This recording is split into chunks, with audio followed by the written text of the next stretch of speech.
ವೇದಿಕೆ ಮೇಲೆ ಆಸೀನರಾಗಿದ್ದ ಎಲ್ಲ ಹಿರಿಯರೇ, ಗುರುಗಳೇ ಹಾಗೂ ಪೂಜಕರೇ, ನನ್ನೆಲ್ಲ ಪ್ರೀತಿಯ ಸಹಪಾಠಿಗಳೇ ಮತ್ತು ಗೌರವಾನ್ವಿತ ಶಿಕ್ಷಕರೇ, ನಮಸ್ಕಾರ.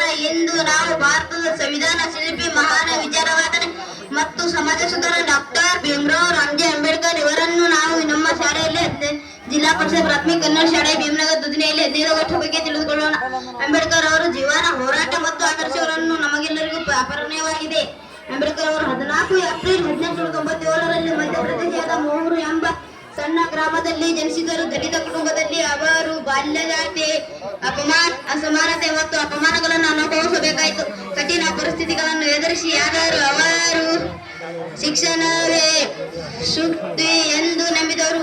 ಕಿತ್ತೂರು ರಾಣಿ ಚೆನ್ನಮ್ಮ, ಝಾನ್ಸಿ ರಾಣಿ ಲಕ್ಷ್ಮೀಬಾಯಿ, ಮಹಾತ್ಮ ಗಾಂಧೀಜಿ, ಬಾಲ ಗಂಗಾಧರ ತಿಲಕ್, ಸುಭಾಷ್ ಚಂದ್ರ ಬೋಸ್, ಲಾಲ್ ಲಜಪತ್ ರಾಯ್ ಇವರು ಮಹಾನ್ ನಾಯಕರು. ಬ್ರಿಟಿಷರ ಹೋರಾಟಕ್ಕೆ ಎಚ್ಚರಿಕೆಯಿಂದ ಹೋರಾಡಿದರು. ಮಹಾತ್ಮ ಗಾಂಧೀಜಿ ಅವರು ಮಾತು ಇಲ್ಲವೇ ಮಡಿ ಎಂದು ಕರೆಕಟ್ಟಿ ಹೋರಾಡಿದರು. ಈ ಹೋರಾಟದಲ್ಲಿ ಅನೇಕರು ತಮ್ಮ ಪ್ರಾಣವನ್ನೇ ತ್ಯಾಗ ಮಾಡಿ ನಮಗೆ 1947 ಆಗಸ್ಟ್ 15ರಂದು ನಮಗೆ ಸ್ವಾತಂತ್ರ್ಯ ಸಿಕ್ಕಿತ್ತು. ಈ ದಿನ ನಾವು ಸ್ವಾತಂತ್ರ್ಯ ಹೋರಾಟಗಾರರ ಬಲಿದಾನವನ್ನು ಸ್ಮರಿಸಬೇಕು, ಅವರ ಆದರ್ಶಗಳನ್ನು ಅವಡರಿಸಬೇಕು, ದೇಶ ಪ್ರೇಮ ಮೆರೆಯಬೇಕು. ಈ ಕಾರ್ಯಕ್ರಮದಲ್ಲಿ ನನಗೆ ಮಾತನಾಡಲು ಅವಕಾಶ ಮಾಡಿಕೊಟ್ಟವರೊಂದಿಗೆ ಧನ್ಯವಾದಗಳನ್ನು ಬಯಸುತ್ತಾ ನನ್ನ 2 ಭಾಷಣಗಳನ್ನು ಮುಗಿಸುತ್ತೇನೆ. ಜೈ ಹಿಂದ್, ಜೈ ಭೀಮ್.